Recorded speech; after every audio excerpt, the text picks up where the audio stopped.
জুয়া মানেই তাসের খেলা, গোপন আসর, রাতের অন্ধকারে কিছু মানুষের সর্বনাশ।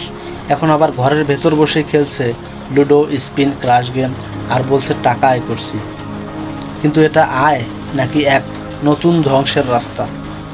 রাত নামলেই শুরু হয় গোপন জুয়ার আসর, তাস, পাশা বা দান। খেলার টেবিলে বসে থাকে 5-6 জন লোক। শুরু 50 টাকা দিয়ে, শেষ হয় লাখ টাকায়। একজনের সারাদিনের ইনকাম রাতের 2 ঘন্টার খেলায় সব উড়িয়ে দেয়। কে জানে, হয়তো সেই খেলায় হারিয়ে গেছে কারো সন্তানের বই কেনার টাকা। আগে জুয়ার জন্য দরকার ছিল জায়গা, তাস, আসর। এখন লাগে শুধু একটা মোবাইল আর একটা app. Lucky spin, colour prediction, ludo bet, cricket exchange. নামটা মিষ্টি কিন্তু ভিতরটা বিষাক্ত। আজকাল কিশোররা বলে, ভাই 1 ঘন্টায় 200 টাকা কামাই করছি। কিন্তু তারা বোঝে না, এই 200 টাকাতে সে বেছে দিয়েছে তার নিজের সময়, মনোযোগ আর নৈতিকতা। আজ 200 জিতলো, কাল 500 হারলো। এভাবে জীবনের পুরো ভারসাম্য উল্টে যায়। এই সব গেম ডিজাইন করা হয় লোভ তৈরির জন্য। ফার্স্ট ডিপোজিট বোনাস, 1 টাকা দিয়ে 100 টাকা জিতুন, স্পিন করে ইনকাম করুন। এইসব শুনতে মজা লাগলেও একবার আসক্ত হয়ে গেলে জীবন থেকে মজা উধাও হয়ে যায়। শুধু লালসা, হতাশা আর হারার ভয়, এগুলোই ঘুরে ফিরে আসে। একটা সময় আসে যখন সে শুধু স্ক্রিনে তাকিয়ে থাকে, হোপিং ফর লাক, আর বাস্তব জীবনে পিছিয়ে পড়ে প্রতিনিয়তই। এই আসক্তি এখন শুধু যুবকদের না, স্কুল কলেজের ছেলে মেয়ে, এমনকি গৃহবধূরাও এই মোবাইল অ্যাপ দিয়ে টাকা আয় করার সুযোগ খুঁজছে। বাসায় রান্না ছেড়ে মোবাইলে দেখছে ইনকাম টিপস, আর গেমে ঢুকে পড়ে টাকা জেতার লোভে। কেউ কেউ শুরু করে বিনা টাকায়, কেউ বিকাশ করে টাকা জমা দেয়, তারপর হারতে থাকে, হতাশ হয়, আবার জেতে, এবং এই চক্রটা একসময় আসক্তিতে পরিণত হয়। জুয়া আর মোবাইল গেমের পার্থক্য একটাই, একটা হয় মাঠে আর একটা হয় মোবাইলে। প্রশাসন কি জানে না এই গেমগুলো চলছে, কিন্তু পদক্ষেপ নেয় না?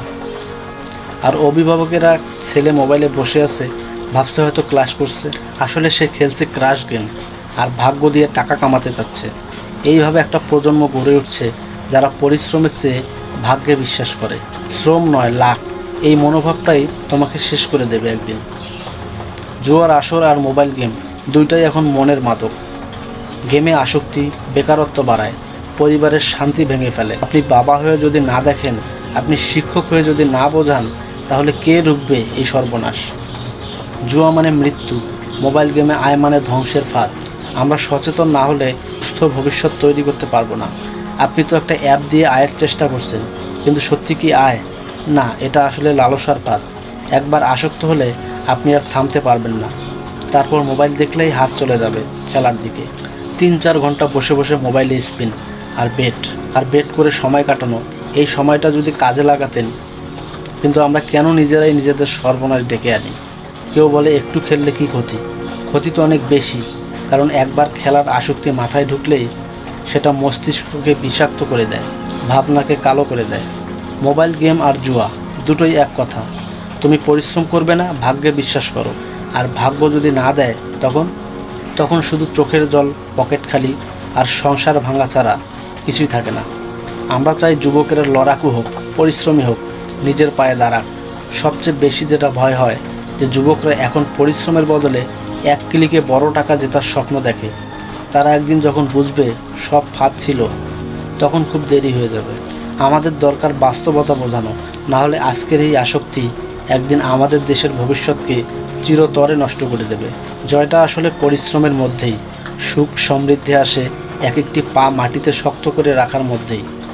আজকে জুয়ার আসর আর মোবাইল গেমের ফাঁদ থেকে বের হতে হবে, নয়তো দেশের যুব সমাজ হারাবে নিজের স্বপ্ন, নিজের আশা এবং নিজের জীবন।